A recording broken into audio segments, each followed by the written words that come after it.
রেস্টুরেন্টের স্বাদ এখন কিন্তু বাসায় পেয়ে যাবেন।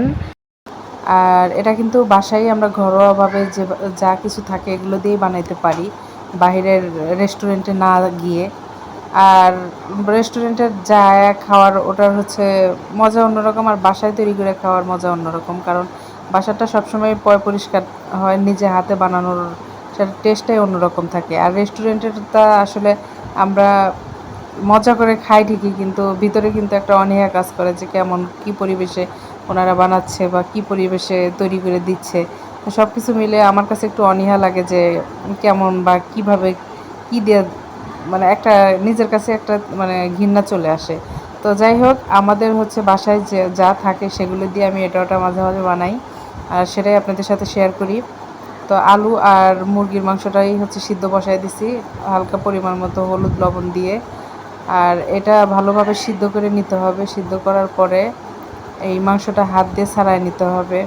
আর একটা জিনিস কি, রেস্টুরেন্টের খাবারের চেয়ে বাসার খাবারটা সবসময় দেখবেন অন্যরকম একটা মজা থাকে বাসার খাবারের মধ্যে।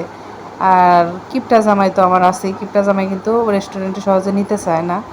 আবার যদি বলি যে যাব খাবো, কিন্তু ওটা আবার নিষেধ করে না।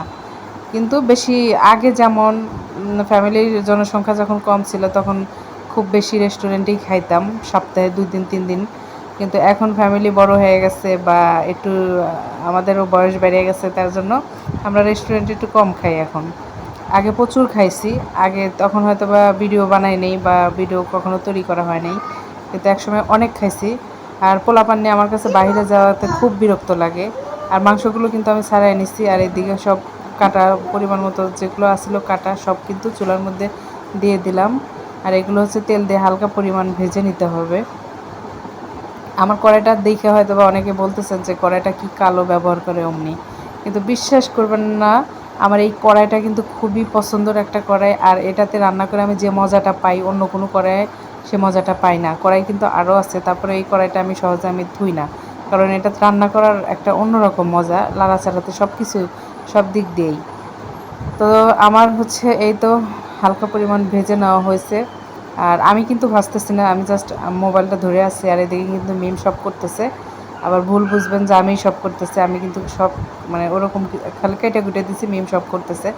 আর এদিকে হচ্ছে আদা বাটা, রসুন বাটা, জিরা বাটা হালকা পরিমাণ করে দেওয়া হয়েছে, লবণ পরিমাণ মতো দিয়ে ভালো করে মিক্সড করে। আর এর মধ্যে হচ্ছে বটবড়ি দিয়ে এগুলো হালকা পরিমাণ হচ্ছে ভেজে নিতে হবে, যেন সিদ্ধটা ভালো মতো হয়ে যায়।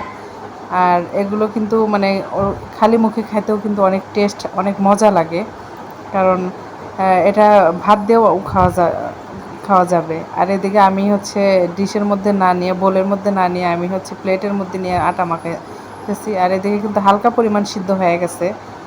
আর মুরগির যে আলাদা করে মাংসটা আছে সেই মাংসটা এখন এর মধ্যে দিয়ে দিলাম, দিয়ে এটা ভালোভাবে নাড়াচাড়া করে নিতে হবে কিছুক্ষণ, মানে 10 মিনিটের মতো ভেজে নিতে হবে।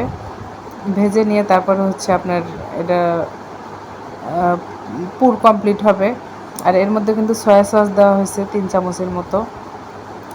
সয়া সসটা কিন্তু আমরা বাইরেই কিনতে পাই, ওটা নিয়ে এসে দিলে কিন্তু খাবারের একটা টেস্ট মানে মজা বেশি লাগে, খাবারের স্বাদ বেড়ে যায়।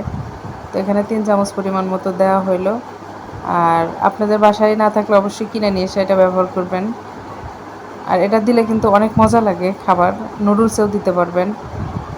তো আমাদের এটা হচ্ছে ভেজে নিতে হবে প্রায় 10 মিনিটের মতো। 10 মিনিট ভাজার পরে আমরা এটা আলাদা হচ্ছে আটা দিয়ে এখন রুটির মতো তৈরি করতে হবে। এই যে আটাটা আমি কিন্তু একদম মেখে নিছি, এটা এখন রুটির মতো বেলতে হবে।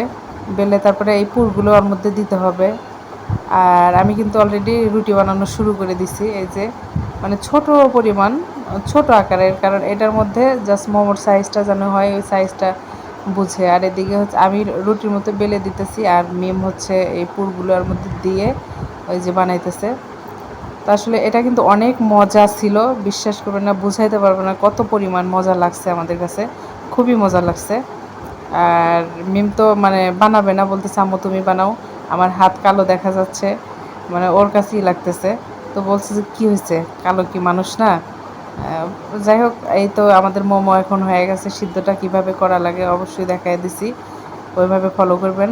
আর আমার রাইস কুকারে বসায় দিয়েছিলাম, রাইস কুকারের ওই তাপেই মানে ভাপা পিঠা যেভাবে বানায় ওটা ওভাবে সিদ্ধ করতে হয়। আর সস দিয়ে কিন্তু এক কথায় অসাধারণ, আমার কাছে কিন্তু খুব মজা লাগছে। আপনারাও বাসায় ট্রাই করেন। সবাই ভালো থাকবেন, আমাদের জন্য দোয়া করবেন। আল্লাহ হাফেজ।